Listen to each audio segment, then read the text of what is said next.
Hi. So I think I'm going to go ahead and get this started for the evening. Welcome, and I apologize for the hard intro. Sherry Pife, simply Sherry, for those of you that don't know me, coming to you live from Torrington, Wyoming. I know I just had to throw that in there because the fact that I'm living in Wyoming these days seems to trigger some people, and I love triggering the people that it triggers. Anyway, nice to see you all out here. I'm super excited to get the show started today, and I just kind of want to start off by saying, again, sorry for the hard intro. I'm working on something special for my music intro and video into my show. This show came about really almost kind of spur of the moment thought. It's something that I've wanted to do for a long time, and I've thought about it. And at one point, several years ago, a few years ago, I initially was going to do this where I was um, taking a look at and trying to, uh, and I apologize. I'm still working out the kinks, so bear with me. It went much easier the other night, and I don't know why some of this stuff just isn't working with me, but I am trying, so bear with me. I am going to hope and pray that this is, oh, it is. Yay, there we go. Okay, shut the video off. Okay, so it is working. It just was my screen. Um, so I thought about doing this a couple of years ago, 2, 3 years ago, and I was going to basically watchdog most of the school districts in Weld County at the time because I don't cover a whole lot of school districts anymore in my role at Complete Colorado. And I will say that this Simply Sherry is mine. It has no attachment to Complete Colorado or the Independence Institute. It is something that I have always wanted to do. And but back to what I was saying, I was going to watchdog school districts because I don't do a whole lot of school district coverage anymore, and thought it would be appropriate. However, it got some things happened, didn't fall into place. The person that I was supposed to be going into partnership with decided not to go into, or not really partnership, but the person who I kind of brainstormed this idea with decided that he no longer wanted to have anything to do with me, which is fine. So I put it on hold for a while because I wasn't really sure what exactly I wanted to do. And then a couple of weeks ago, since I've moved to Wyoming, I'm still planning to be partially involved in politics in and around Colorado, mostly Weld County. But I decided a few weeks ago, what better way to kick off this podcast than to start it off on election night? So many of you were with me on election night and watched myself and Leslie Hollywood and Stacey Castile bring to you the results of the 2024 primary, which was really exciting and really felt like a win on my part.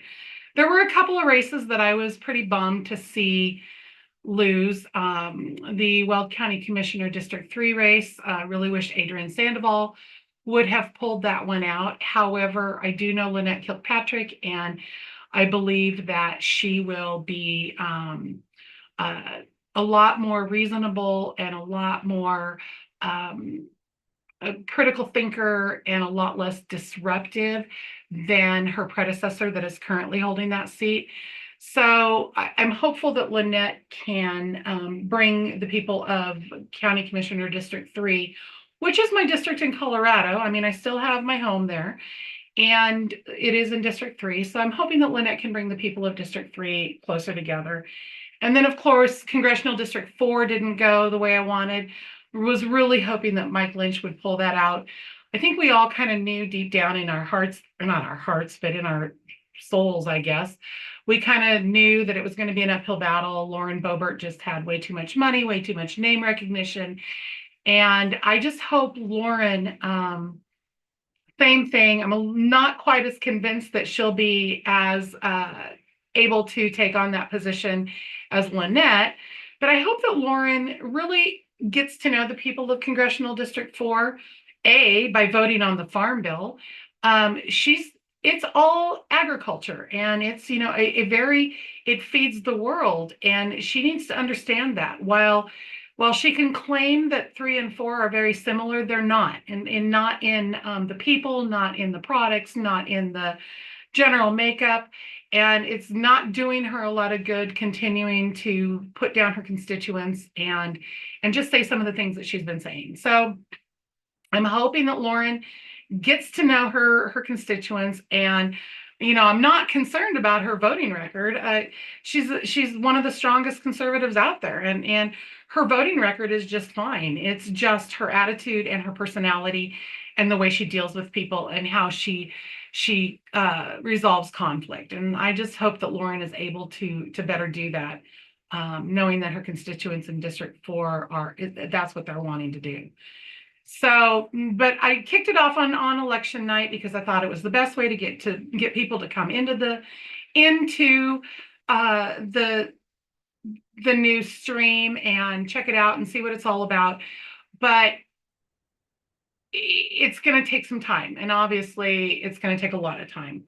But tonight, so I have a special intro or music, some bumper, some exit. I'm not exactly sure what all we're going to do, but I'm working with somebody. I'm really excited. I don't want to give anything away because once it happens, I'll have him on the show to talk about his work, because he does great work himself as a journalist and a radio talk show host and a musician. And I may have given it away to people that know who that is, but I'm working with somebody to get some special stuff going for the podcast to make the entry not as hard. And I know I spent a lot of time on that. But anyway, tonight I want to talk about the big thing hitting Colorado right now, and that is our state party, our state Republican Party, and its chairman, Dave Williams. And so at 6:30, I'm bringing on Todd Watkins, which most of you who are familiar with Colorado politics know Todd. Todd is out of El Paso County. He was one of the officers on the El Paso County Republican Party for a while. I think he might still be. I'm not exactly sure, and I apologize for that. And we'll double check with him on that. But he also ran for vice chair of the Republican Party in 2023, I guess it was, when Dave Williams was elected chair. And it was a very contentious race. I'll be honest. I was a bonus member at the time, and I walked into that meeting planning to not vote for anybody for vice chair. I had people that I would vote for both chair and secretary, but vice chair, there was nobody on that slate that I cared for. Everybody that I knew their positions and where they were at, and again, their personalities and their processes, I knew or I felt would not help advance the party. So I planned on not voting for anybody. The only person who was running, ironically, for vice chair that I had not spoken to, that I didn't know anything about, was our current vice chair, Hope Scheppelman. And because I didn't know her, because I hadn't talked to her, because she hadn't reached out to talk to me during her lead up to campaign to the election that day, I had no intention on voting for her either. However, she caught me in line while I was waiting to be credentialed and introduced herself and wanted to talk to me about who I'd planned to vote for. And I was very honest with her at that point and told her that I didn't plan on voting for anybody because of the reasons I just stated. And she asked if I could at least give her a few minutes of her time and talk to her and get, maybe come to her side. So I did. While I was standing in line, we stood there and we had a good little conversation. I asked her some very poignant questions that were important to me and that I wanted to know and that I needed to have the right answers to. And funny enough, she answered every one of them correctly. We talked about the opt-out movement.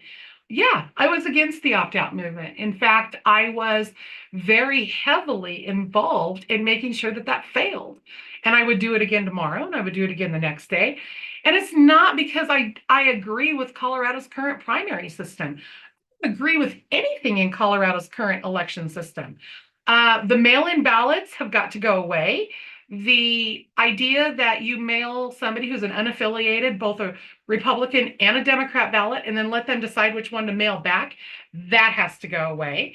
Republicans should be voting in Republican primaries, and Democrats should be voting in Democrat primaries. And In fact, in this wonderful state that I have moved to, Wyoming, they passed a bill in their legislature last year that says you have to, if you're, let's say, a registered Democrat, and you want to vote in the Republican primary in Wyoming this year, which is in August, you have to have changed your affiliation to Republican by the middle of May. You don't get to go all the way up until election day and then change your affiliation. And that stemmed from a couple of years ago when Liz Cheney was running for re-election in my district, the district that I live in. She would have been my representative in the U.S. Congress. Thankfully, my representative is now Harriet Hageman. But when she was running for re-election in that primary against Congresswoman Hageman, she was actually putting out signs and advertisements and everything, encouraging Democrats to change their affiliation to vote in the Republican primary. So Wyoming put that law in place basically based off of that. So there is nothing about the Colorado primary system that I like. I did not vote for Proposition, what was it, 106, 107, 108, whatever it was, the year that this whole thing went into play. The unaffiliated have been able to vote in Colorado primaries for a very long time. But prior to that, they had to request a ballot and go from there. It wasn't quite as easy as we're going to mail you a ballot, mail one back. So I do not agree with the current primary system, but I also didn't agree with the opt-out system either, because the opt-out would have alienated almost 1 million registered Republicans across the state from getting to choose who's in their primaries. Would it have kept the unaffiliated out? Absolutely. And that's what we need to do. We need to get back to basics and get back to real elections and integrity in our elections, but not at the expense of the actual Republicans in the party that have remained affiliated Republicans. So it was not the right process, not the right way. So yeah, I very much was against the opt-out. I very much helped. I had help out on the Eastern Plains out of Logan and Morgan County, and those folks and I spent a lot of time on the phones and in emails convincing people up until the date to kill it. We did it a second time when it came back because the state party did not listen the first time. They're still not listening, and now they're violating the bylaws and making sure that other things take place so that they can have their opt-out. So when I spoke with Hope Schepelman that day, I point blank asked her where she stood on the opt-out. That was my very first question. And she kind of walked around it for a little bit, saying that, she really didn't have much of an opinion, but she would do whatever the people told her to do. And, as vice chair, she would have to support it if it passed. And if it didn't pass, she would come together in unity with everybody and find a way to make it work. Well, that didn't work either, because Hope Schepelman got into office and she became Dave Williams light. Everything that she had said to me that day was an absolute lie. It was the way that she was able to work herself into her seat. And I am convinced beyond convinced that that was the plan from the very beginning. So I did vote for Hope Schepelman that day. I wish I could take it back, but I can't. So the only way that it can be taken back is to remove her when she comes up for re-election in 2025. Now, I won't be there, unfortunately. I have moved to Wyoming. I'm still working for Complete Colorado. I will continue to work for Complete Colorado because, as I said, I still have a home in Colorado that my son lives in and that I still pay on, and I still pay taxes, and I still have a job in Colorado. I have 6 generations of my family in Colorado, in Weld County, in Douglas County, all across the state. And so I will continue to fight for Weld County, but I just will not.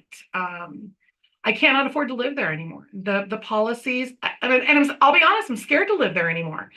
The crime in Colorado has gotten to a point where I don't know how anybody can live there. There's not a city that's safe. I'm tired of having to remember to take a bag to the grocery store if I want to bring my groceries home, not, carried up in my shirt. I'm tired of having to pay for a paper bag if I do forget my bags. I'm tired of worrying about whether or not my chickens were raised, free range or in a cage. I do not agree that, somebody who possesses fentanyl doesn't have a felony possession. I don't agree with our attorney general that it takes 3 times for somebody to steal a car before they should be arrested and thrown in jail for it. Property taxes are out of control. That is thankful that you can thank the fact that they repealed the Gallagher Amendment for that, because that's what kept that in check. And we warned everybody, but hey, whatever. I just don't understand what has happened in Colorado. The school districts are out of control. I really quit covering the school districts after the 2023 election because we worked really hard to find candidates that were parental choice and focused on reading, writing, and arithmetic, and science, and social studies, and physical education, and music, and art. Not focused on pronouns and gender affirmation and safe to tell and all this other stuff, all this other stuff that distracts and that should be the job of the parent in the first place and not the teacher. We worked really hard to find those candidates, and apparently the voters of the Greeley-Evans School District 6 are more concerned about having bright and shiny buildings so that they can attract new people to the town and new businesses to the town, and lying about graduation rates and lying about everything else than they are actually making sure that their students are proficient in the core subjects when they graduate from high school, because they're just not. I would challenge anybody out there to maybe call somebody that you know, or even that you don't know, on the board of directors at Ames Community College, and I would have a conversation with those folks or anybody that you do know, and find out really what the remedial rates are out of District 6, because the research that I did had the remedial rates out of District 6 over 50%. So I'm not really sure how we're graduating 95% of our students, but yet 51% of them are requiring remedial classes. I mean, I kind of know, but that's for another podcast. Anyway, we're going to take a look at what I like to call the rise and fall of Dave Williams. He has been a lightning rod for this party, and it's just really too bad. When I first started covering the state legislature was right after Dave Williams took office, and we had a great working relationship. His principles, his ideals, his morals, everything fit right into line with where I was at. They were standing strong on things at that time. Republicans still had control of the Senate, and so things were able to be kept in check. So the House Republicans, such as Dave and Patrick Neville and Lori Sade and Perry Buck and all those folks that were down there at the time, were able to stand strong on Republican principles and not have to make as many compromises across the aisle as they do now, because of course, as you know, we are in the minority across the board. We have there's a supermajority in the House. There are a couple of seats short of a supermajority in the Senate. And obviously the governor, the secretary of state, the state treasurer, and the attorney general are all Democrats. The CU Board of Regents is currently a very small majority of Democrats.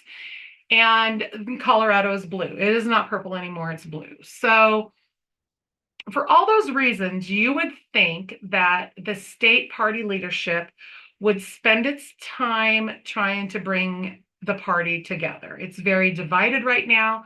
We have a group of people out there who want to do nothing but bully and beat up on others, and then get mad when those others react and defend themselves. They blame them. They deflect everything. They put the blame on everybody else. They don't want to take responsibility. All they want to do is fight, but yet they want to sign their emails, such as Hope Scheppelman does, as with unity and purpose. There's no unity in the Colorado Republican Party. And in fact, Dave Williams said to me one time, unity doesn't mean, I don't remember exactly what word he used, but something like passive or quiet or whatever. But no, unity means that we come together everybody, regardless of our disagreements and regardless of where we are on our opinions, and we find a way to compromise. We find a way to make things work. And the state party is not doing that. In fact, they have taken this party so far off the charts. And I don't mean far to the right. I mean, I don't know that you'll meet a whole lot of people out there further to the right than myself.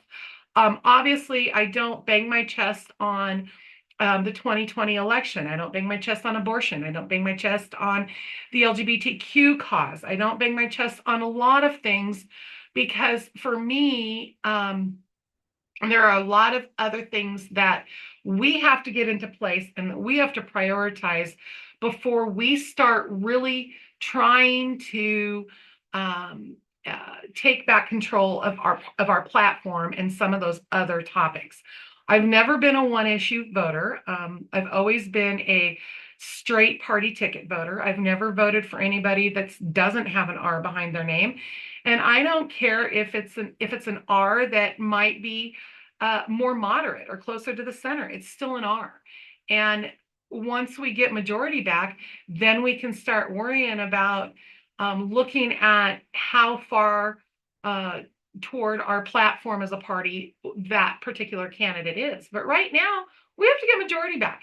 And calling leaders asshats and whores and fat and belligerent, bullies, pretty much everything, dedicating an entire website to Rhino Watch Colorado and putting people up there that are so far from being rhinos, including my guest tonight, Todd Watkins. If you would have told me a year ago at this time that Todd Watkins and I would be on the same page, on the same side, that I would be hosting a podcast and I would be bringing him on because right now I see him as my hero, I probably would have laughed in your face because that just wasn't the case. A year ago, I put Todd into the same camp as everybody I'm frustrated with right now. And so I am super excited to see that he's not. And in fact, I've met a lot of people who have finally decided that enough is enough, that they've gone too far. It's been too much. We are way off the beaten path and are now looking to remove Dave Williams. And I think they stopped a little short. I think they should have been removing Dave Williams, Hope Scheppelman, and Anna Ferguson all together from that group. Those three together have caused more hate and discontent in our state than anybody that in the past that I can ever remember. I have never not been a Donald Trump supporter. I have always supported Trump. I voted for him in 2016. I can tell you many of the folks that are now on that part of the Dave Williams crew that is, talking about election integrity and all this other stuff and causing all the problems didn't. I can tell you Lori Sane was a delegate for Ted Cruz in 2016. So, but I wasn't. I was always a Donald Trump supporter, and I will always be a Donald Trump supporter. So I personally have made the Rhino Watch team 3 times now. They have removed, I find it hysterical. So the first time I made Rhino Watch was in kind of like, I was like a co-Rhino Watch of the Week, I guess, with my boss at the Independence Institute, John Caldera.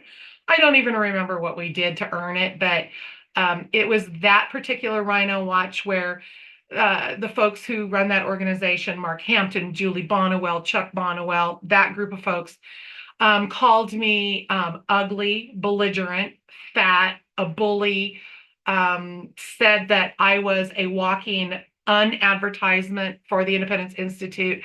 But at the very end said I was effective, that despite all my failures, that I was effective. So I guess that was some sort of roundabout way to to say that I still got the job done, which is phenomenal. The second time I was named Rhino of the Week, it was co-rhino again with the Board of Weld County Commissioners, less Lori Sane. And that was because I agreed with the four county commissioners who decided not to make Weld County a sanctuary county from the abortion laws in the state of Colorado, not because I'm not pro-life.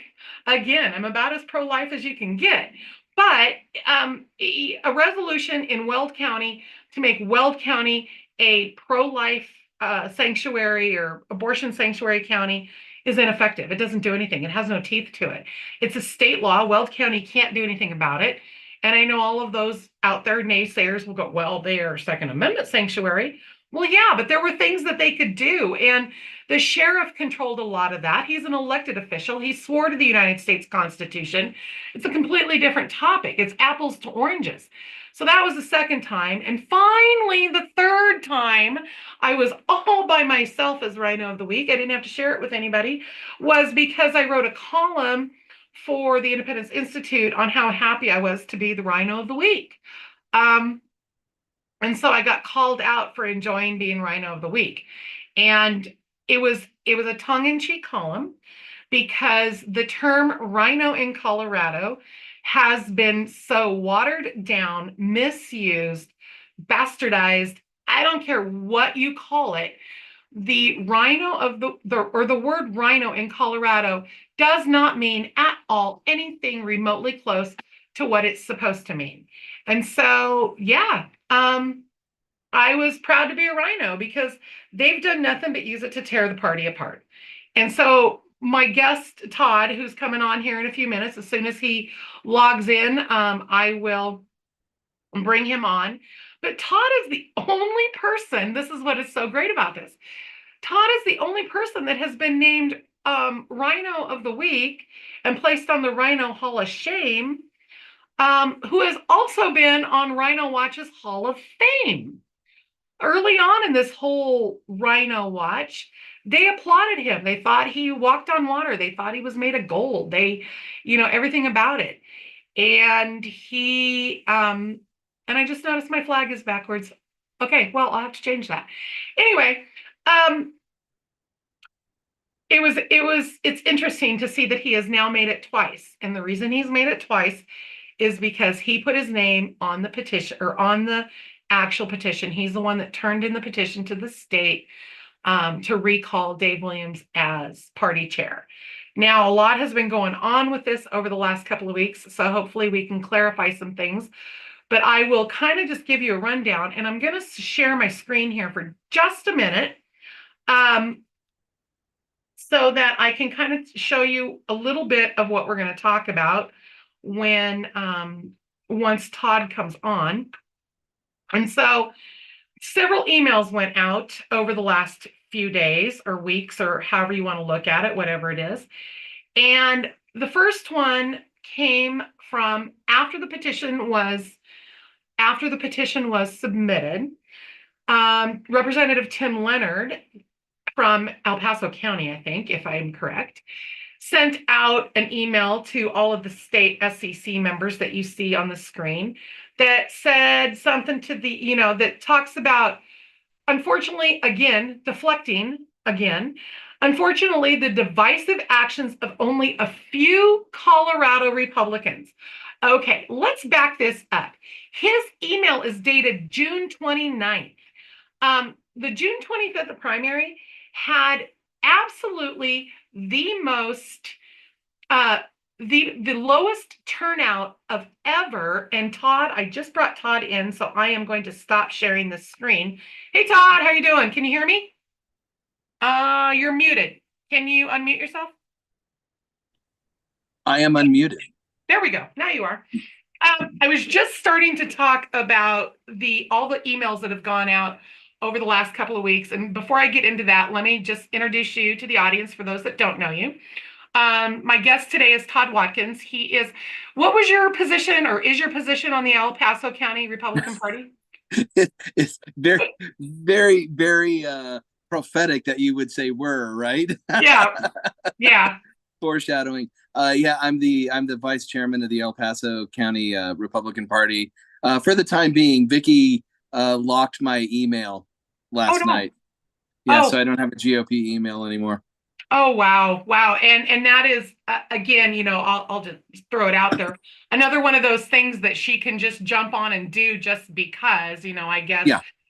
the Nancy Pelosi, and I apologize if I butchered that name, she can't act in her role as chairman of the Jefferson County Republican Party, but I guess Vicky Tompkins can just do whatever she wants as the El Paso chairman because she's, part of that group. Well, she owns all of the accounts and the accesses and all that sort of stuff. So it's not I wouldn't say a feature of institutional authority in so much as it is a feature of the fact that she just controls buttons and knobs and keys and such. Wow. I didn't use my email or even my title in this recall or removal effort for Dave. So she can't really tell me you can't use the party name. Well, I didn't. Yeah, Well, I'm just Todd in exactly. this. And I will even say that is absolutely true because one of the things, the joke about foreshadowing your removal or you're no longer being vice chair is Yeah. I couldn't remember if you still were party vice chair or if that was a former role because you haven't used it. And so I didn't have a chance to go check because I've been keeping up with all these emails that are going out Oh yeah. back and forth, confusing everybody.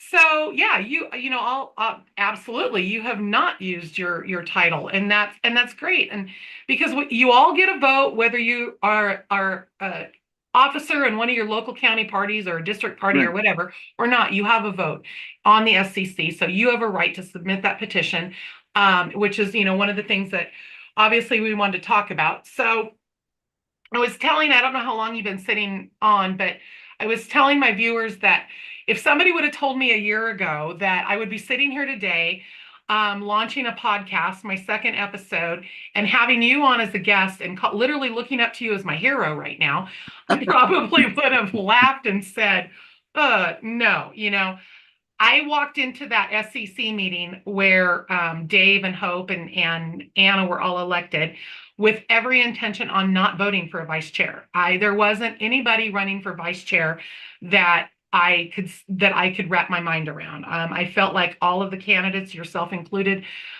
were just too divisive. I worried, and maybe wrongfully so, because maybe I didn't get a chance to really get to know everybody. The only person that I didn't know going into that meeting was Hope Sheppelman. And she caught me in the middle of a credentialing line, had a conversation with her, lied to me about everything that she believed in and what she would do as vice chair, and got my vote. And today, if I had to do over, I probably would have voted for you.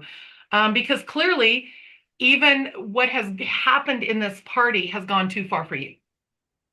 Yeah. So I will offer this, and I am a bona fide neophyte in politics, whether it's Colorado or anywhere else. I did not get involved in this until I retired from the Border Patrol about 3 years and 1 month ago. So 37 months ago, I retired from the U.S. Border Patrol and became active in politics here in Colorado.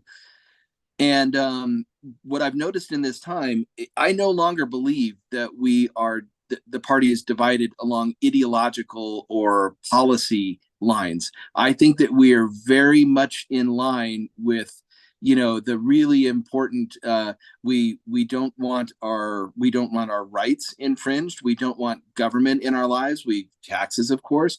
And what's near and dear to my heart is we'd like to see the border enforced, and we'd like to have our sovereignty protected. And that was a big thing for me getting into politics because, well, that's what I did for my entire professional life, and I know how important that is. We agree on all these things. Guns, it's not the government's business how many I have. It shall not be infringed. I have a degree in English. I know what that means. It's there's no parsing that really. What we're divided on is really along personality and character. lines. And what I see with Dave Williams, although and I must claim or accept, depend, we can split hairs over which is the proper verb on this, responsibility for him being in that chair seat. I was part of that team, if you will, or the cabal that went searching for candidates, and we supported him. And hey, look, he won. I guess Yeah. we did our job there. But again, it has nothing to do with his ideologies, Nope. really. At least his stated ideologies. I'm my spidey senses wonder whether or not he actually believes that, or is he's just kind of, he's he preaches the right gospel verses because that's the audience in front of him. And maybe in a year that won't work anymore, and he'll have to change his tone. But this is 100% about character, conduct, and the other big C, corruption. Mhm. So I may believe with his ideology, I may believe his political philosophies, and even political agendas, and those policy issues. However, I come from a world where ethics, integrity is that if you violate that, you'll lose your job and go to jail. And I Mhm. take this very, very seriously. And I do not see anything there that would give me any sort of confidence. In fact, he proved to me that I'm right Mhm. about his the nature, his corrupt nature, which Well, and of he course proves it leads on a me to, daily basis. I mean, it's like yes, one he thing, did. it's like every single day, one more thing comes out. And, Yep. and I'm right there with you, Todd. And I said the same thing earlier when I first came on this podcast tonight. When I first started covering state legislature was back in 2015, 2016, when Dave got elected to the state house. And Mm-hmm. at that time, it was Dave Williams and Patrick Neville and Justin Everett and that whole group, Lori Sane, Perry Buck. And we had a great relationship. In fact, I applauded almost everything those guys did. Yeah. The Republicans still had control of the Senate at that time, and so the House or the House Republicans could put their feet down and they could make a stand and be the strong far right political policy holders, keepers of whatever that they wanted to. And never during that whole time, I would say from 2016 to 2020, 2022 maybe, did I see this personality in Dave Williams? I always called him for quotes. I used him a lot on stuff. And in fact, even after he was elected chair, I still made the effort to go up to him, congratulate him, tell him if he needed anything to give me a call. I'd be more than happy to help him because I truly wanted to bring everybody together and unite the party and get this state back. It's why I'm living in Wyoming. I am so tired of policy in Colorado. You Yeah. can't afford to live there. You can't your safety is you're watching over your shoulder every single day of the week, no matter where you go. The crime and corruption in Colorado is out of control. And but man, it has just, when I was CDA chairman up until I moved to Wyoming, I had many conversations with Justin Everett because he was the state campaign guy for the Trump 2024 campaign, and we were talking about delegates for the national convention and everything. And he mentioned many times, God, back when we were in the legislature, we all got along, and we did. But it's all about the personalities. Yeah. And I'm telling you, Dave Williams and Anna Ferguson, not so much hope it for me, but Dave Williams and Anna Ferguson and Chuck and Julie Bonnewell and that whole group have turned me into somebody at times that I don't like very well, because I have dropped to their level at times and gotten mean and nasty because I feel like I need to defend myself. But I've hit the rhino wall 3 times now, and I laugh because I'm probably one of the farthest rhinos. But the term rhino in Colorado has been so watered down and so So is misused. grassroots. Yeah. Yeah. So Oh, I don't even grassroots is like the other using one. grassroots anymore. Oh, I no. don't. What the hell does that mean? When I ran for chairman of CDA, Granted, we have 34 voters in Congressional District 8 on the Central Committee that elect their chairman. Now, that being said, I ran against Anil Mathai. He was very popular in Adams County. I had my own large following in Weld County. So I had to make all these phone calls and I had to do all this stuff. And the same thing with the opt-out movement. I know you and I were on the opposite sides of the opt-out Hmm. movement, but I was making phone calls. I was accused by Dave Williams, and I have it in a text message, of trying to stack the deck by dropping my bonus member that I had on the state SCC and letting Weld County reassign it to somebody else because I already had a vote as the CDA chairman. And I literally said to him, I thought that's what grassroots was. I thought grassroots was about going out, making phone calls, making sure you had the votes, making sure everybody was there. It's only grassroots when it's the right people, I guess. I don't know. Yeah, it's the purity test accusations are now absolutely true, and they have the purity that they're looking for has nothing to do with the platform. I love the Republican Party platform. It's a little bit verbose, but Mhm. but I look at it as basically a 64-page exposition of the U.S. Constitution, from a 21st century kind of perspective. Not Right. that it's rewritten, but it doesn't stray from that. It expounds on some things that aren't in the Constitution, but it hits all the points. It's very, very true to that. Small government, the power rests in the people in the electorate, and it's a kind of a get off my lawn sort of thing, and I'm okay with that. But that's not what we're arguing about, is it? That's not No. the purity that they want. The purity that they want is allegiance with their personality, Mhm. and the word cult gets thrown around, and that's another one of those kind of cliche words that gets overused, but I hate to say it, it's appropriate here. it I, it, it really is, and that yeah. I stalled on using that, but I'm sorry, I pull out the OED and look at the definition, and oh my god, that's them. How It about really that? is. And I did the same thing. I started calling it the DW cult, Yeah. I don't know, a few weeks ago, and everybody's like, whoa. And I said, no, I really thought about that term for a very long time before I ever used it, but that's exactly what it feels like. It is.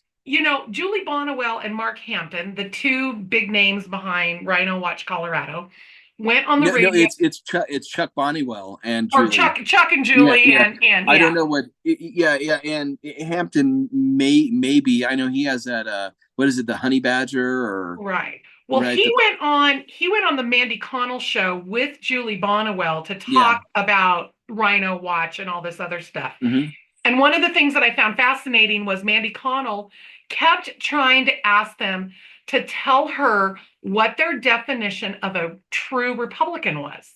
And they just kept walking around it. They could never give. And at one point, Julie said it was somebody who supported the state party chair. And Mandy immediately came back and said, "Wait a minute, you didn't support Christy Burton Brown, so Yeah. how is this any different?" Well, Julie walked around that, and then they gave another answer, and then it was, somebody who does this. So then there's you, who in the beginning of Rhino Watch Colorado, they put on their wall of fame because Yeah. Yeah. you were one of the inside guys. You were one of the guys that was with them, and you were great. And boy, the minute you said one thing against their platform or their agenda or whatever it is that makes you a real Republican in Colorado, you Hmm. are now the only person to hold the title of both Hall of Yes, Fame and Wall of Shame, that's because you right. have become the latest Rhino of the Week. And congratulations, welcome to the club. I Commissioner Scott James up in Weld County has little elephant socks that he likes to award everybody. So sure, he'd be thrilled to send you a pair. But it just, and that's just it. It's you have to buy into their candidates, their philosophy. right. it's not about policy. It's not about anything. I can sit here. I don't know one single friend of mine that is a registered Republican up in Weld County that doesn't believe in the Second Amendment, that doesn't believe in the First Amendment, that doesn't believe in the Fourth Amendment, that doesn't believe in that isn't pro-life, that isn't Right. that wishes we didn't have the primary system that we have, that wishes Donald Trump would have been elected in 2020. Everybody is on the same page. Correct. We just all go about the process differently, and that's where the division is at. Well, this is about power and position and privilege. I mean, when it comes down to it. Um, so I broke from Dave when he announced for CD5. So he Doug Lamborn announced that he was not going to seek reelection. It was late January. I don't forget exactly when, but it was late January, and that went out. The press release was on a Wednesday or Thursday, I think it was. Back half of the week, right? That Saturday, Dave called me to tell me that, to let me know that he was going to seek election for that seat. I said, yeah, I kind of figured you would, because I've known since 22 that's what he wants, right? Right. And I'm digressing a bit, but I had assumed, even when we were kind of helping him get into the state chair, that he would use that position to prop himself up. I thought, he'll do a good job because he wants to really look good in all the electorate eyes, and what a great way to get that kind of statewide notoriety as well. We really support him, and he'll run, and maybe he'll beat Lamborn in 26. Right. But then Doug quit, or said, that's it, I'm no more, ride this one out, and then you guys fight over it. So when he announced it, it wasn't a shock to me, but I told him, I said, you need to step down from the chair. He said, no, absolutely not, I'm not going to. That's It's not against the rules. This isn't a question of what the rules say. This isn't a regulatory kind of issue here. You have to understand, you have to have kind of that situational awareness, or at least emotional maturity, maybe, to realize that even if you do this judiciously, it will be used against you. There is no way that you can avoid the appearance, the optics of a conflict of interest. And no sooner did those words leave my mouth than he actually went right into it. It wasn't an appearance at all. It was empirically so. Mm-hmm. He was using his office. He sent his announcement on the GOP email. Like, oh Well, my God, here we go. yeah, Already. and as you watch some of these interviews that some of the Denver media tries to have with him, and they say, okay, this flyer says Yeah. paid for by the Colorado Republican Party. Yes. How do you read that on a flyer and at the same time come back and say it didn't cost the Republican Party any money? I know what they're doing. I know how the semantics of this denial that the Republican Party lost any money is amazing to me, because what they've done is they've gone out and they have found people who will donate to the party for the very specific role of supporting Dave Williams, and then they use that money that wouldn't have come into the state party anyway. They use that money to put those flyers out and then say, we're not spending, the Republican Party's not out any money. That's not ethical either. It's all semantics. It's what they're doing. It's no matter how you look at it, they have given out that SCC list to just about everybody that they want to. They've avoided giving it to the people that need it or that they just don't like. My email has never been fuller in its life than this election cycle, from one email to another email to another email, from these people that are just spewing stuff just to spew it, from people I've never heard of, people I don't know, people who shouldn't have that red book list. So every step of the way he has abused his office in this run for 5. And I think he thought, if you got the opt-out movement in, if you got certain pieces put in place, his path to to CD5 would be easier. Of And as course. it turned out, it may be the end of his political career. Yeah. I mean, it kind of looks that way. I Yeah. don't know how else to read that, but for I tell you what, this outfit surprises me, and not Mhm. in a good way. It's rather, it's mind boggling, at just how the tolerance that this entire body politic has Mhm. for this type of and shenanigans is just the vulgar way to say what I really want to say. Uh, but it's astounding. Like, wait a minute, you know these people were basically felons without unconvicted felons, and now he said, no, it's totally okay. It's totally okay. We'll let it go. Um, the attack on the previous regime. So when they told me, he said, yeah, we found a lot of, it looks like a lot of money went missing. I said, okay, well, if you have evidence of a crime, you need to make a criminal complaint. And so we're going to do that. We're going to do that. They've Well, never done it. it's a year and a half later. Where's the criminal complaint? Could Right. it be because you were lying, that didn't happen? I And mean, what better time to file that criminal complaint to save his than, ass now. yeah, Oops, I well, said yeah. his. I mean, what time to better file that? If there truly was money missing and Christy Mm-hmm. Burton Brown truly was at fault for something, and you really don't want Christy Burton Brown to be on the ticket in November for the fourth congressional district state board of education seat, which they made very clear that was not their candidate. Why wouldn't you file that criminal complaint in the middle of her primary campaign? That would have been the best Yeah, time to file that criminal complaint if you wanted to keep her out of office. You're right. Just there's pure nothing lies. there. There's nothing there. There's just absolutely nothing there. And that's the way this whole thing has gone, which kind of leads me, I'm going to shift into what has gone on over the last week or so since you guys dropped, or since you dropped that petition. Mm-hmm. It started out Nancy Pelosi from Jefferson County made the announcement, put out the email, got herself in trouble with her party. They censored her. You still gathered the signatures. You turned in the signatures to the state party. You put your name on it as the person turning it in. And it seems like all hell broke loose after that. Yes. The first email that I got was from Representative Tim Leonard, who wanted to challenge your petition, which Mm-hmm.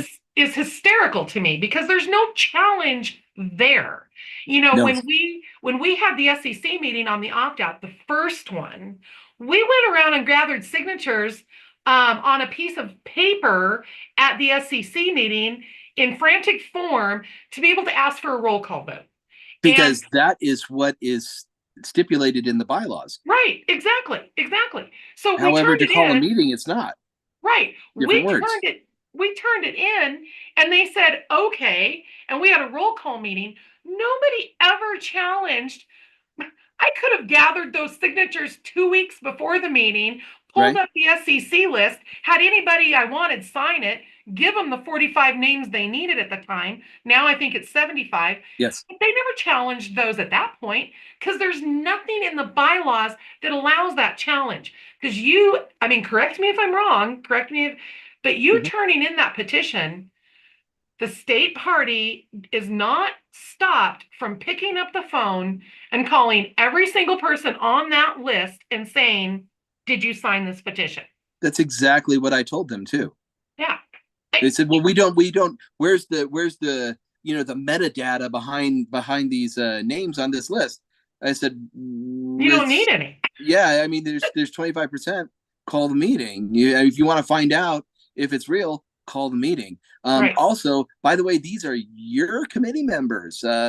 You could call them. So whether the and Hope's response to me was, "Well, the onus isn't on us; it's on you to prove it." Actually, No, there's no, nothing in the bylaws that says that. it doesn't say that, so call the meeting. I Mm-hmm. mean, yeah, I just kind of you have 8 days left to call the meeting. Yeah. So now this complaint, this controversy, it's not a controversy. We're asking for a special meeting. So Right. go ahead, have your controversy review board. I thought it was super cute that they used a judicial petition format to submit their complaint. Like, oh wow. So I mean, that's just I kind of cringe at the idea that they are in no one, tacitly elevating the state executive committee to the level of a judiciary authority. Right. That's wow. We think highly of these people. And in some ways, I sit back and I almost think, hey, this might even be better. Because the longer you drag this out, Dave, the Mm-hmm. longer you drag this out, Hope, the longer you drag this out, Anna, the more Colorado's unaffiliated voters who used to be Republicans who left the party because of this garbage will see that truly the majority of Colorado doesn't live their lives, or truly the majority of the Republican Party in Colorado Mm-hmm. doesn't live their lives the way Dave Williams does.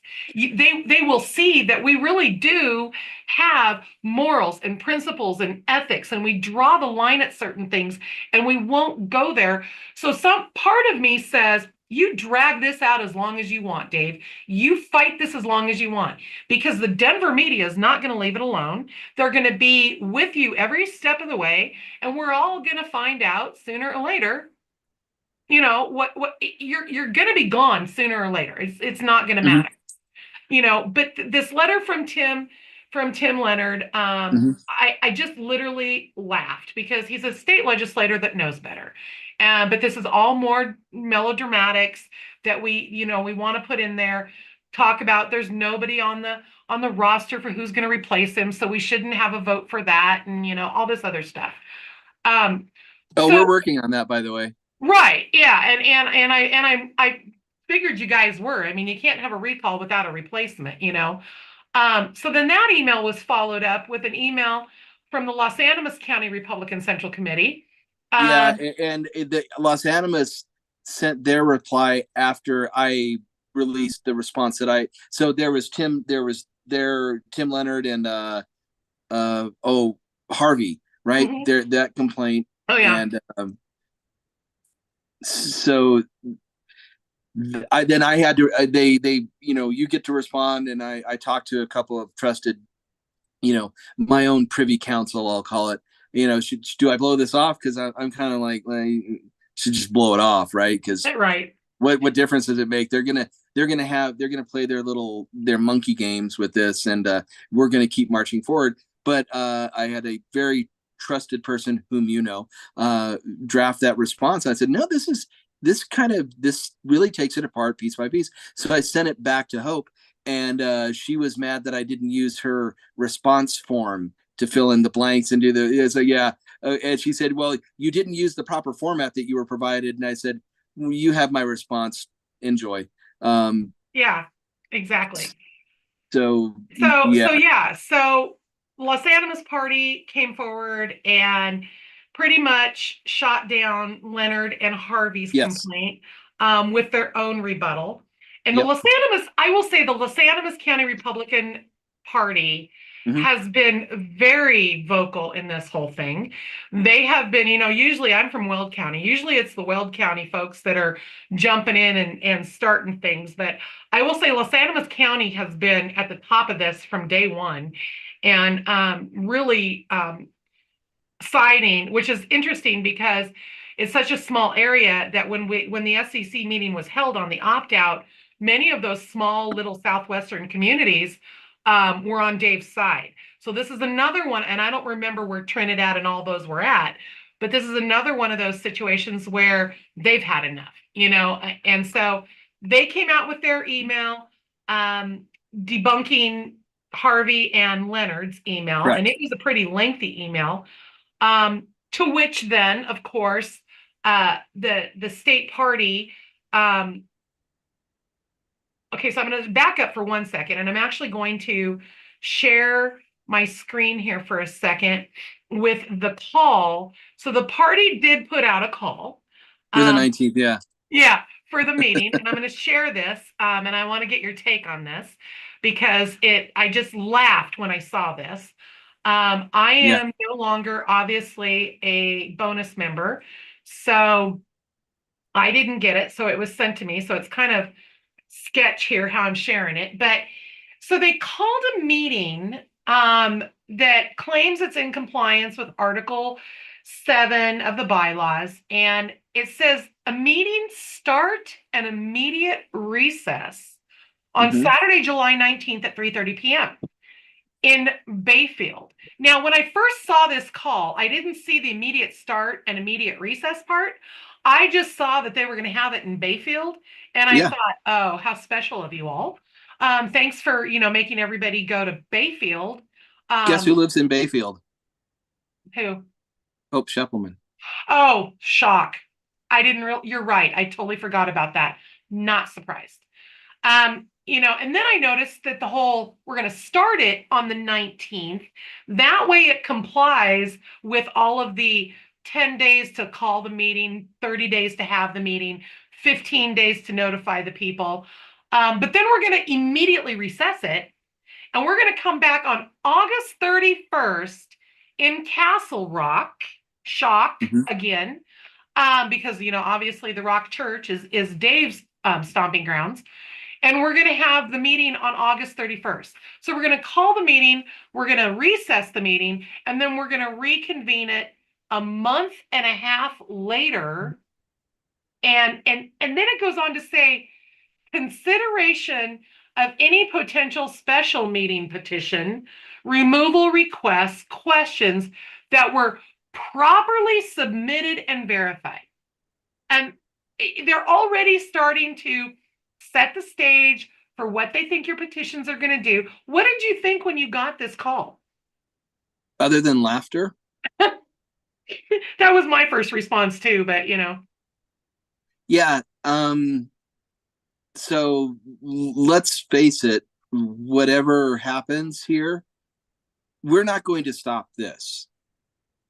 They're going to do this. hmm We could show up at this meeting location in with the entire body, hmm and they're gonna bang it in and bang it out, hmm right?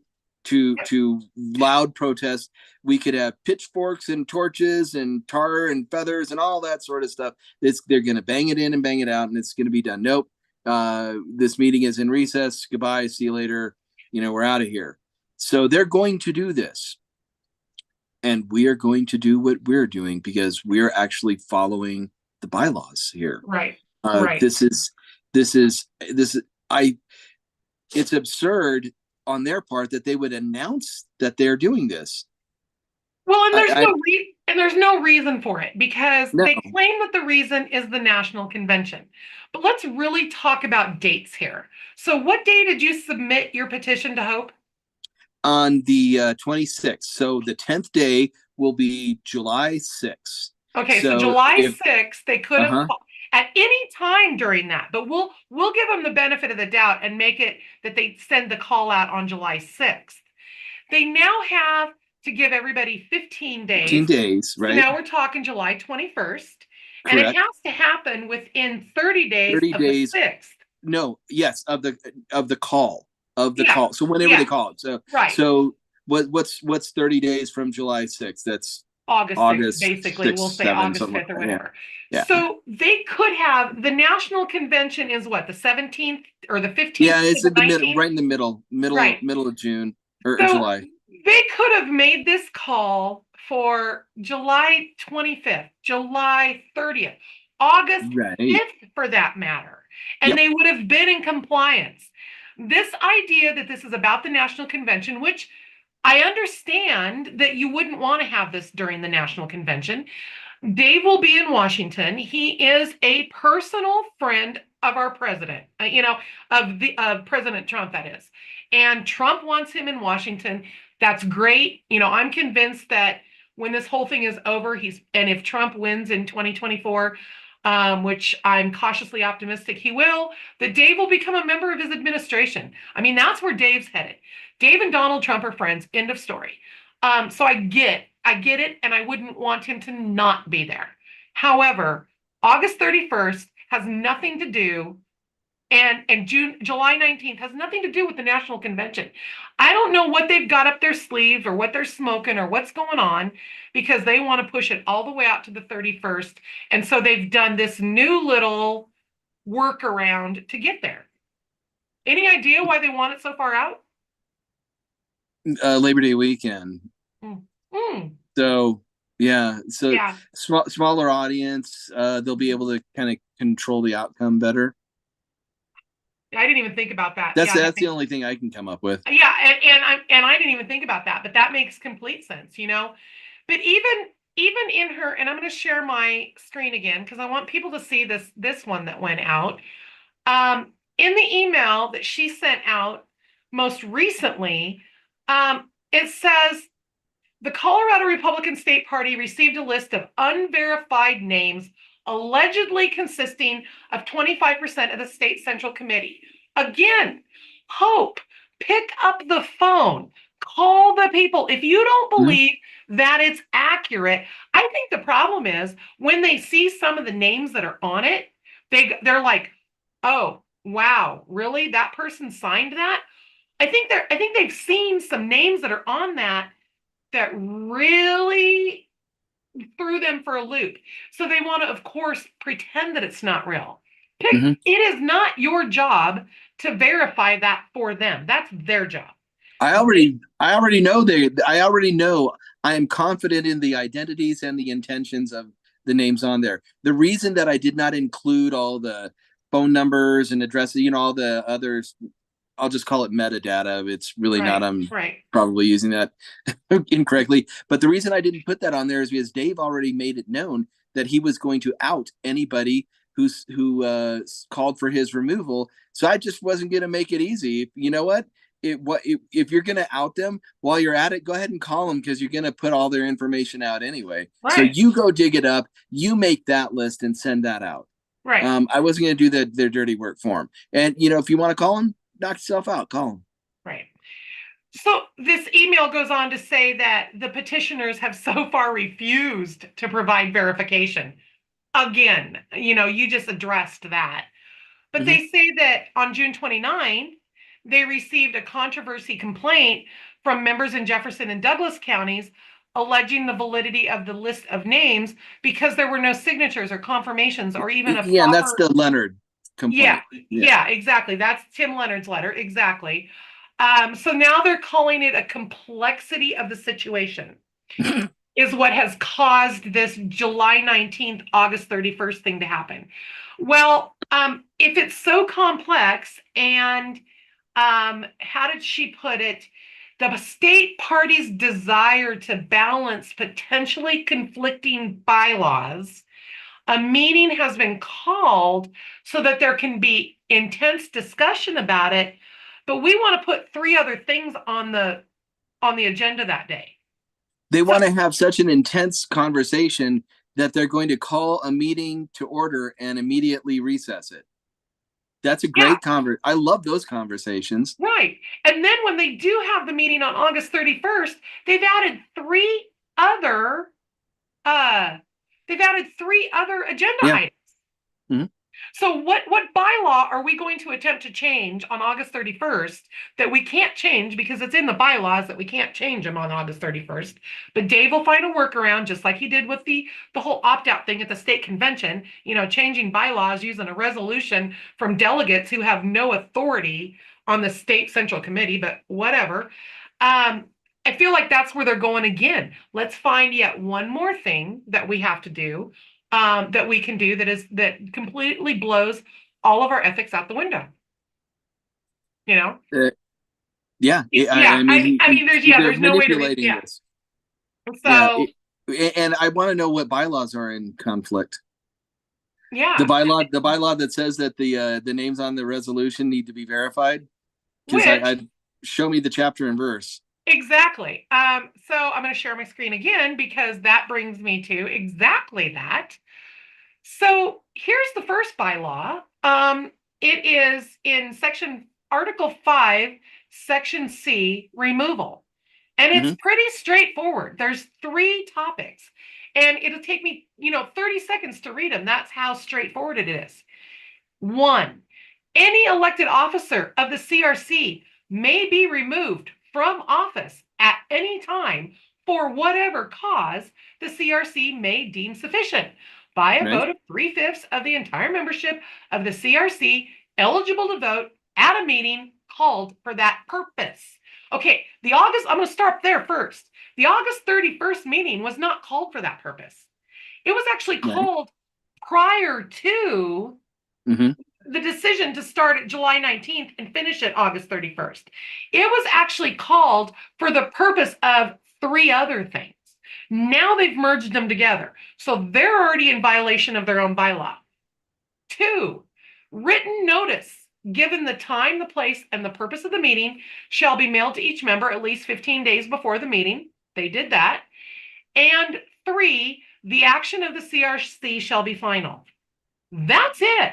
There is nothing else in this Nope. bylaw that says, you know, those people have to be verified by the petition gatherers and they have to be Well, hard there's nothing signatures about a petition here. This has nothing to do with the petition. or yeah, This is just the purpose of the meeting. So right, then you have to go to seven right. 7D paragraph 3, and that's the part that they're challenging the call to the meeting. So that's for a special call, and 25% of the body can demand a call for anything.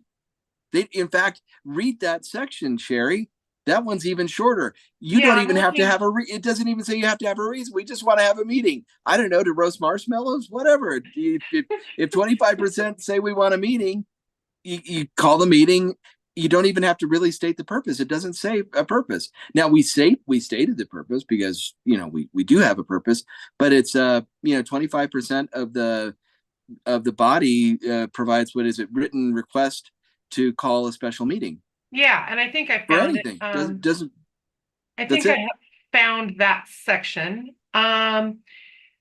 Other meetings, um, it says so. Uh, Other meetings shall be held at a time and place designated by the CRC, or upon the call of the chairman, or in the event or absence of his inability to act upon a call of the vice chairman, Hmm. or in event of both of them upon a call or act of the secretary, or upon That's paragraph 3, right? paragraph 3 under other meetings, or upon the written request of 1/4 of the voting members. The meeting shall be called by the chairman. I'm going to back up. Upon the written request of 1/4 of the voting members, period. The Hmm. meeting shall be called by the chairman within 10 days after receipt of such request. If the chairman fails to do so, any voting member may issue a call at the expense of the CRC. Good luck getting reimbursed. And the meeting shall be held within 30 days of the call. That is it. That's It all. doesn't say 1/4 of the voting members as validated by the person turning in the request. It's amazing to me the way they read these things and the way they interpret these things. Um, it's simple. It's ridiculously simple. That's why it's been so easy to abide by the letter of the bylaw, because I mean, I could probably train a cat to follow this, and everybody knows that you can't train cats. No, right, exactly. Well, and here's another interesting thing. I'm going to share my screen again. And it's another bylaw that I find interesting because there has been a threat by state party leadership to turn this into a roll call vote. Now, okay, turn it into a roll call vote, whatever. There was, when we did the opt out, there was a roll call vote. And there was actually two groups of people gathering signatures for that roll call vote. If you remember correctly, on that Yeah, first meeting, there was my group, and then there was Ben Nicholas, who was yeah, gathering another set of signatures from the other side of the aisle. And we wanted to gather our signatures for a roll call because of that big C word that you talked about in corruption, and didn't trust. Quite frankly, none of us trusted the teller committee. Ben and his group wanted a roll call vote because they wanted to out the people who were going to vote no on the opt out. And they thought it would keep people from voting no because they didn't want their names publicized. Well, they found out how far that got them because the people that voted no were like screaming no. They'd be happy to put their names out there. Pretty confident it's the same here. But here's where it gets interesting.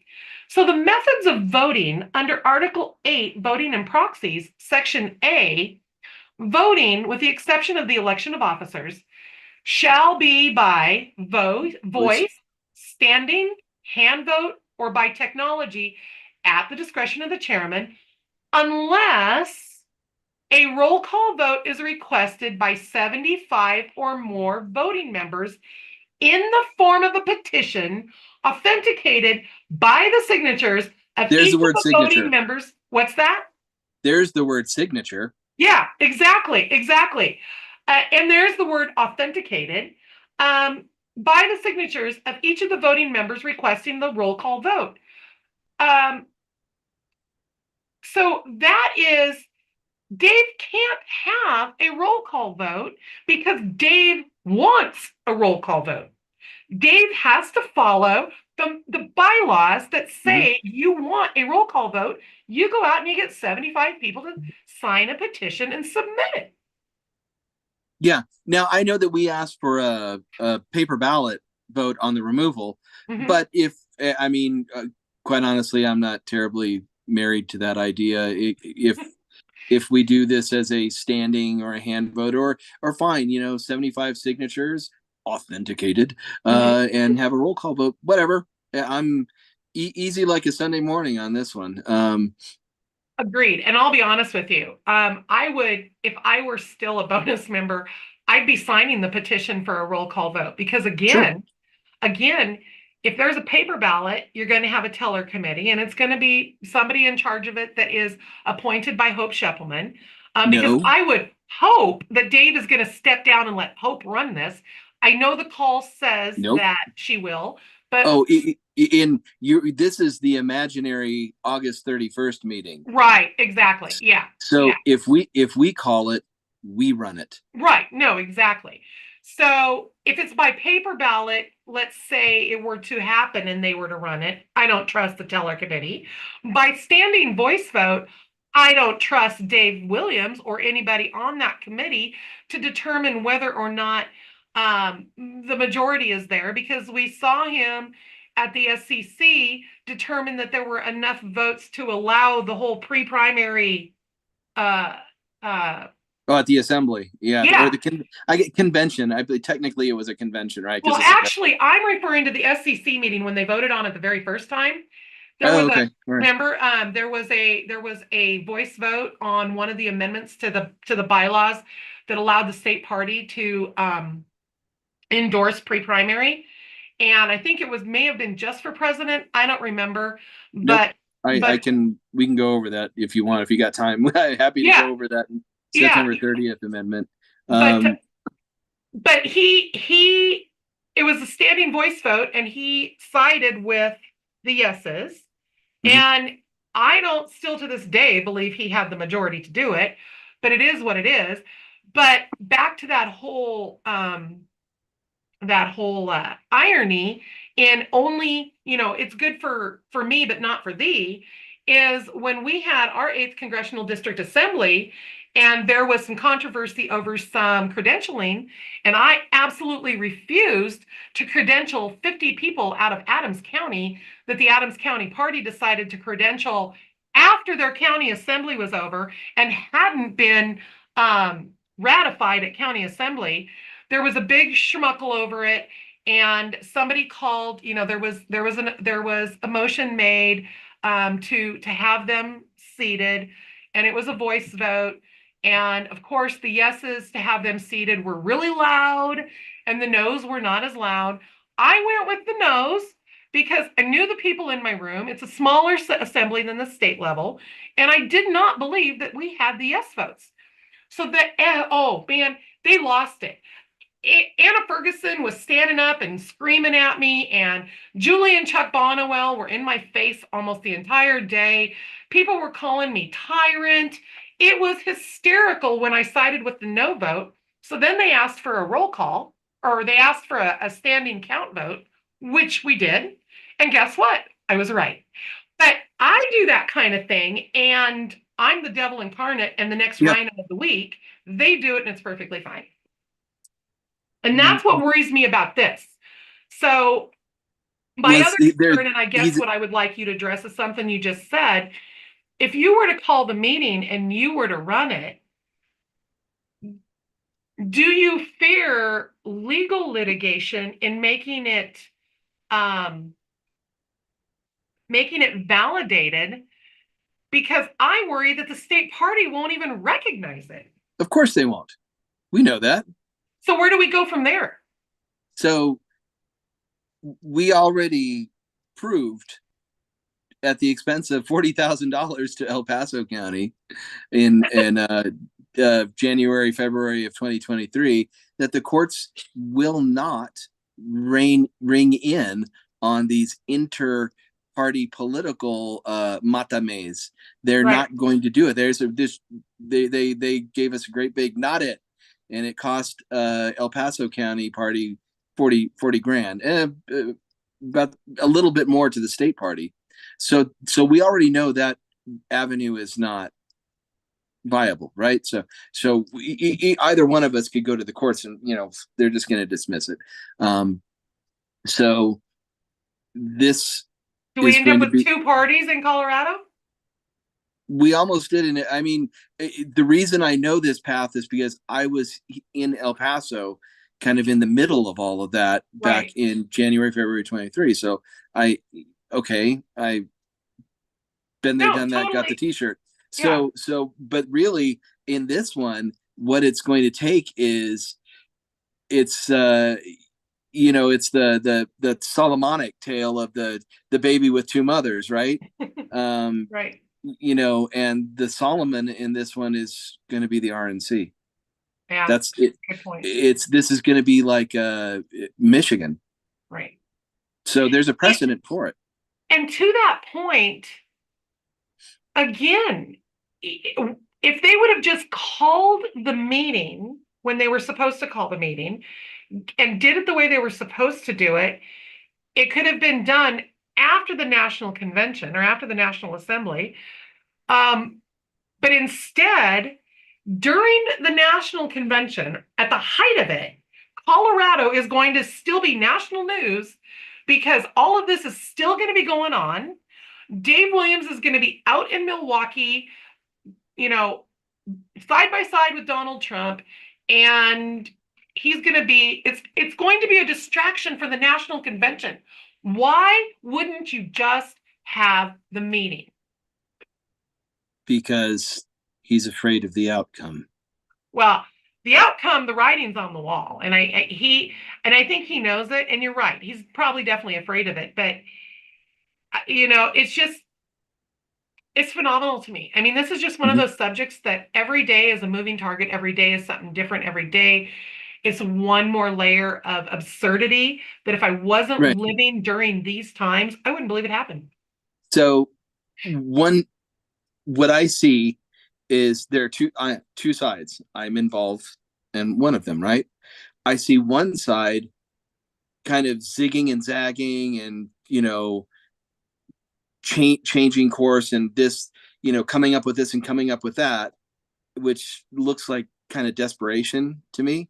Mm-hmm. And I see another side that is saying, well, we're Just going to we're ride the yeah, we're going straight ahead. I mean, we know our course of action, and we are going to stick to it. And these are, I mean, in military parlance, I mean, what they're doing is called a delaying action, I guess, right? Mhm. They're fighting a Right. delaying action. We're trying to.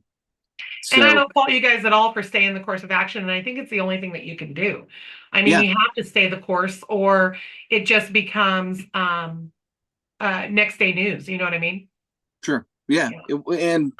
and again, this is whatever happens is going to have to be decided by a air quotes higher authority at the national level. Really, that's what we're expecting to happen here. The court, no, we're not going to.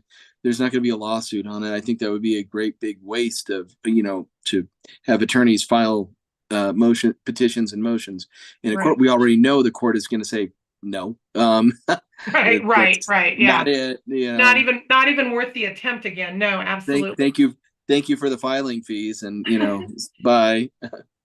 So before we wrap up here, I've kept you way longer than I'd planned, but the conversation No, has it's fine. been phenomenal. So thank you very much. No, thank you.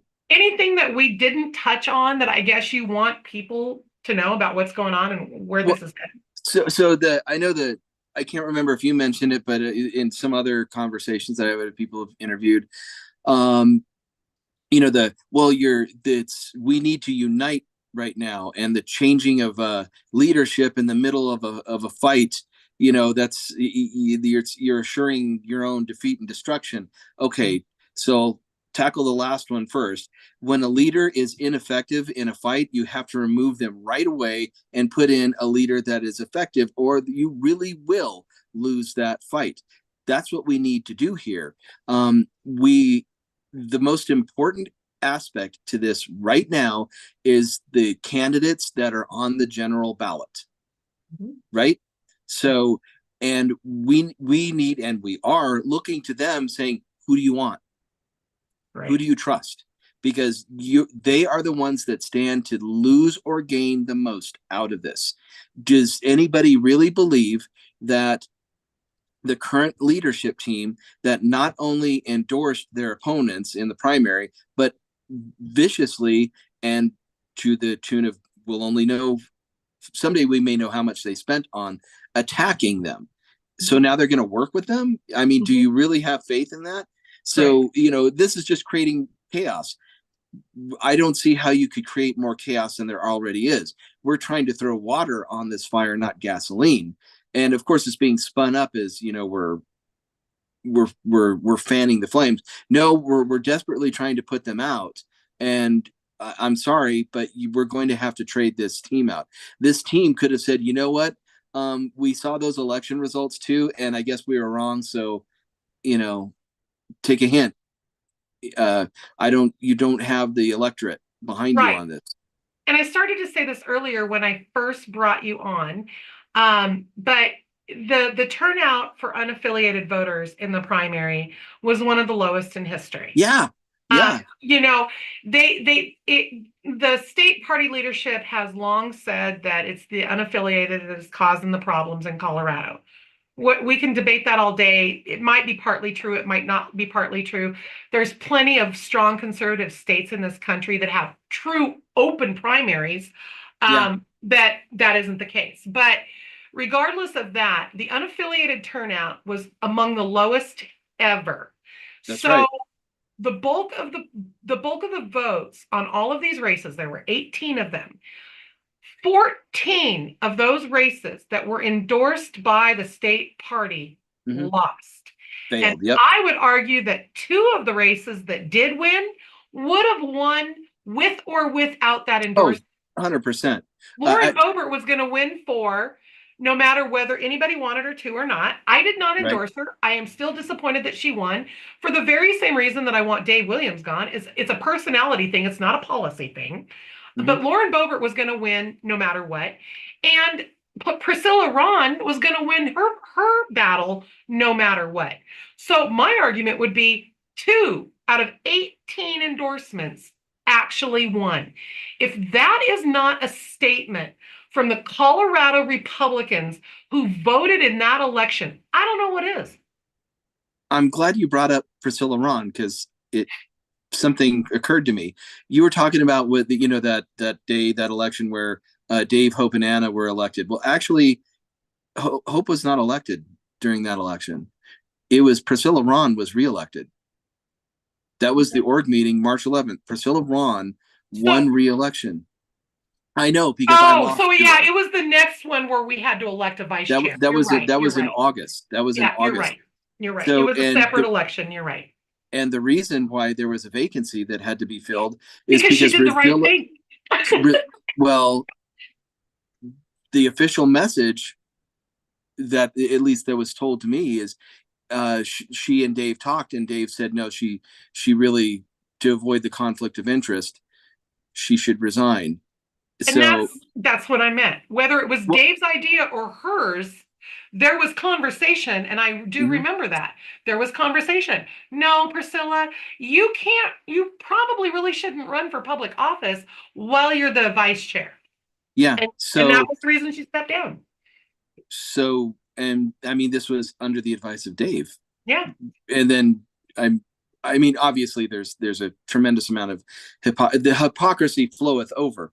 right. Um, the other is, well, we need unity. We need unity now. And this is the message coming from Hope. Hey, we need to unify and get our candidates across the line. Well, I refer back to my earlier comments about, do you really think that they're going to work with these candidates, or these candidates want to work with them after this? But there's the analogy that I've been using here comes from the Second World War in Europe. A lot of statements from American veterans who fought the German army in Europe would tell stories, and the history books are replete with them, of these. There would be an advance. The Americans would attack the Germans, and the Germans would shoot at them until they ran out of bullets. And once they ran out of ammo, they'd come out, with their hands up, comrade, comrade, comrade. Oh, we love the Americans. Like, oh yeah. Now that you're totally losing, hey, oh, we want to be friends now. It Right, doesn't work that way. right. No, no, it doesn't. And you're right. All across this entire last few months has just the hypocrisy on a daily basis just amazes me. Hope accused me of being a bully. No, I asked multiple times for a mailing list. And as the chairman of the Congressional District 8, I should have had the mailing list without asking. I didn't. Anna Ferguson wouldn't even respond to me. Anna Ferguson not one time responded to a single text message, a single email, a single request for anything. Hope Schepelman in the beginning didn't respond to a single text message, a single email, a single anything. I was having to text Dave and tell Dave, could you get your leadership to send me this? And then over the course of the next, I cannot tell you how many district chairs, House chair or Senate district chairs, House district chairs, congressional district chairs, county party chairs, candidates would call me and go, do you have the mailing list for the Colorado Republican Party? Because the state won't respond to me.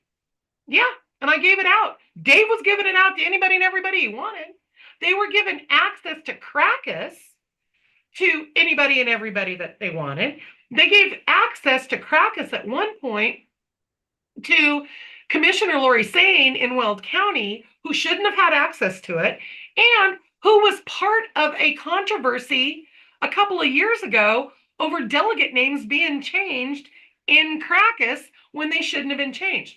So this is a party that has gone over and above giving authorization and mailing lists and everything else to the people that they want and ignoring the rest of the party. And that is not what we're supposed to do as a party. The only reason I ran for CD8 chair was to make sure that CD8 didn't end up in the news in this election cycle the way it did in the last election cycle. The chair in the last election cycle was in the news all the time, and they wouldn't support Barbara Kirkmeyer. Had she gotten, whether you like Senator Kirkmeyer or not, had she gotten support out of the CD8 committee, she only lost that election to Yadira Caraveo by like 1,000 votes. What is Wow. worse, Barb Kirkmeyer or Yadira Caraveo? Give me a break. And we're seeing the same thing with Gabe Evans. Gabe, yeah. Now, the Libertarian Party will pull their candidate if it's Janet Joshi, but they won't pull their candidate if it's Gabe Evans, because Gabe Evans upset them on one policy vote over civil forfeiture. So now they're willing to hand CD8 back to Yadira Caraveo for another 2 years over one issue. And And Dave takes credit for that, and they're proud of it. yeah. Oh, I mean, the whole Space Force, Yeah, in yeah. his own district here, he's like, no, Space Force should stay in Alabama, because if they move it here, the Space Force, the pregnant people, is that what we're calling them now? Right, the pregnant people. In Space Force will The be able to, birthing parent, the birthing yeah, parent. we'll be able to go off post and get an abortion in Colorado. So that's why we should keep Space Force, out of here. It's just, and Dave doesn't. I don't believe that Dave actually believes these things. These are these I are don't either. these are these are big media grabbing talking points that that solidify his base. And what did we just learn on the 25th of June? Is that apparently you need a little more than your base to get this through. So I don't know. Take a hint, And man. yeah, and they all want to be Donald Trump. What I have noticed is a lot Yeah. of these Dave Williams, Trent Lacey, Janet Joshi, Ron Hanks, all of these folks, Lori Sane, all want to be like Donald Trump, and they're not, and they never will No. be. And they Right. need to stop trying to be, because Donald Trump has a proven track record of good, sound, hard policy that put this country in an amazing position, Yeah. um, to be allowed to do some of the personality things that he's done. None of these people have that kind of track record. So I'm glad you brought up the Donald Trump thing. And you're right. They can't be Donald Trump. And it's more than just personality and charisma, or if, Mhm. whatever we want to call this. Um, why was Donald Trump effective with his policy? Because as a president, you can make frigging policy. The executive branch, as the chief officer of the executive branch, you can do that. You can do the executive orders. You can order your cabinet, all these heads of departments to do things. You Mhm. know what you can do as a member of the U.S. Congress? You can cast a vote. Mhm. You're Yeah. one of 453. Add Propose in the Senate. legislation that hope and pray you get on the floor. Yeah, you don't get to by the power of your voice speak things into being. Right. That's not how that works. You have to understand your role. You're Right. not the head of the executive branch of the United States government. And Right. another thing that I learned from this is, so when the Constitution was framed, the executive branch and the legislative branch were deliberately placed in conflict. The executive branch gets, they get control of the alphabet from A through M, and the legislative branch gets control of the alphabet from N through Z. Right. And ne'er the twain shall meet. And there's a reason for this.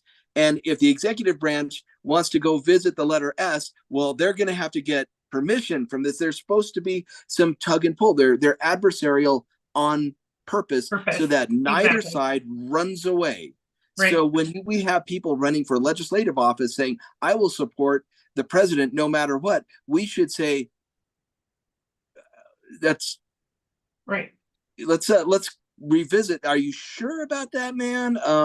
Well, and on top of that, when you have people running for legislative office in Colorado, and I will use House District 65 as an example, the race in 65, which is a lot of northern Colorado, Weld County, Larimer County, that race was unbelievably contentious in the fact that one of the candidates, Trent Lacey, walked around the entire campaign,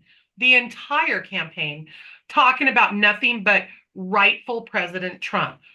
Rightful President Trump. He didn't have a platform. He didn't tell Yeah, anybody what he was going to do for the state of Colorado. He didn't tell anybody how he felt about current policy in Colorado or what policy he would put in place in Colorado. It was just constantly rightful President Trump. His yeah, entire Facebook page, his entire website, nobody in 65 had any idea what he actually stood for, other than he was a Trump supporter. And yeah. now, I mean, he's still a Weld County councilman. So I don't know, maybe his forum is going to be he's the rightful House representative of 65. I don't know, because he lost, it, that's, you can't run for state office and campaign on federal policy. That's an excellent point. And I mean, after there was a lot of that, wasn't there? Yeah, I support Trump, and I'm running for, I don't know, dog catcher. Hey, oh, that's great. So you put a sticker on the van that you pick the animals up with, or Right. it doesn't. You have to understand the job you're applying for Mm-hmm. has ought to do with the executive branch of the federal government. Right. Absolutely nothing to do with that. If you're involved in state and local politics, that should probably be your campaign. But they're running off of the passion that there is for Trump. And my God, we would, I want the cashier at the supermarket to be a Trump supporter. Uh, it, Yeah. No. but that's Well, it's up to the electorate to sort this out, and it sounds like they did. yeah. Well, we saw it. 2 out of 18. Yeah, You yeah, can say 4 out of 18. I'll give them the benefit of the doubt. 4 out of 18. 14 offices that stood behind the state party leadership, they lost. right. And in many cases, they lost big. Gabe Evans wiped the floor with Janet Joshi in 8. Dave Yeah, Williams lost big. Trent Lacey lost. I think his opponent, Lori Sander, um, I think she won by like 65% of the vote. So this wasn't these weren't close races. They didn't go into Wednesday morning like a lot of people thought they were going to do. yeah. They were calling them before the sun set. It seemed They like. were I mean, calling him with and 1%. They were calling him with 1% voting. But hey, I have kept you way long enough, Todd. I so oh, appreciate it. poor Sherry. Stay in touch, and as this goes through, I'm sure we'll touch base again, and I'm sure we'll talk some more. But this has been great, and I think it's good for everybody to be able to see exactly where you guys are coming from and what's going on. Thanks a lot. Absolutely. Have a good one. Thank you. You too. Bye. Bye bye. So that's probably going to be it for me as well. This went a lot longer than I thought it would, but as I get my feet wet and as I continue to um, move forward with these podcasts, we'll work it out. It's a learning process, and I hope you guys stick with me. And I know it's a long time to watch, so watch it in pieces. Watch what you want to watch.